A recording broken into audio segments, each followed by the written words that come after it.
Super Tech. Super Technology ya Super Breakfast.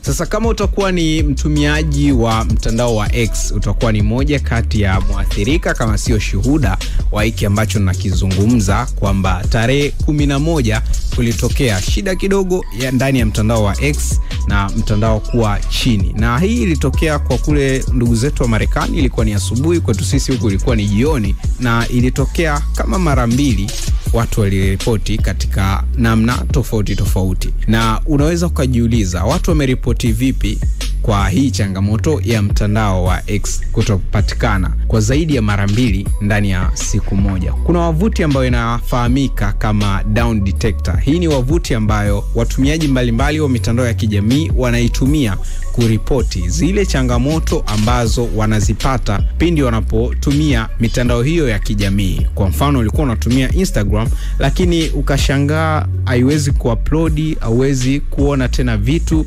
na hii changamoto haihusiani na simu yako, na ukahisi tu ni moja kwa moja ni changamoto ya Instagram wenyewe, basi unaenda kwenye wavuti ya Down Detector, unaripoti kuhusiana na hiyo changamoto yako ambayo umekutana nayo. Sasa kwenye mtandao wa Down Detector ndani ya muda wa jioni kuliripotiwa mara mbili tofauti kuhusiana na changamoto hiyo. Yaani watu zaidi ya 1000 waliripoti kuhusiana na changamoto hiyo. Lakini kitu kibaya, wao X wenyewe hawajatolea tamko. Lakini ndugu bilionea Elon Musk alinukuliwa akisema kwamba kulikuwa bado kuna shambulio kubwa la kimtandao dhidi ya X na tunashambuliwa kila siku.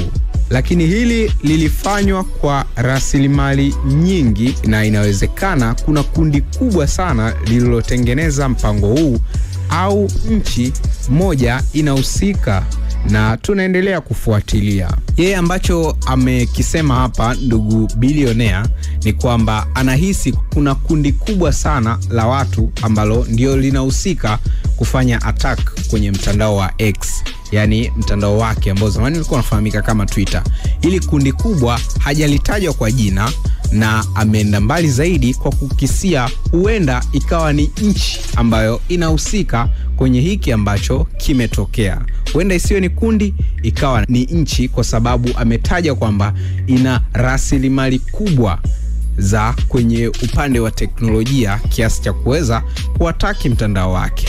Kama utakuwa ni mtu ambaye unafuatilia Super Tech kila uchwao, utakumbuka kwamba tulishawahi kuzungumza kuhusiana na changamoto za mtandao wa TikTok na kuzuiliwa nchini Marekani, na kusemekana kwamba ni mtandao ambao unamilikiwa na China, hivyo ukaleta mushkeli hapa katikati, ukashushwa kwa nchini Marekani kwa kudra za bwana Donald Trump, ukarudishwa na ukaendelea kufanya kazi mpaka sasa hivi ambapo bado mazungumzo yanaendelea. So hapa ambacho nachotaka kusema ni kwamba haihitaji akili kubwa sana kuelewa hiki ambacho kimetokea. Hili ambalo analisema Elon, japo hajataja nchi husika ambazo pengine zinaweza kuhusika moja kwa moja kwenye hili.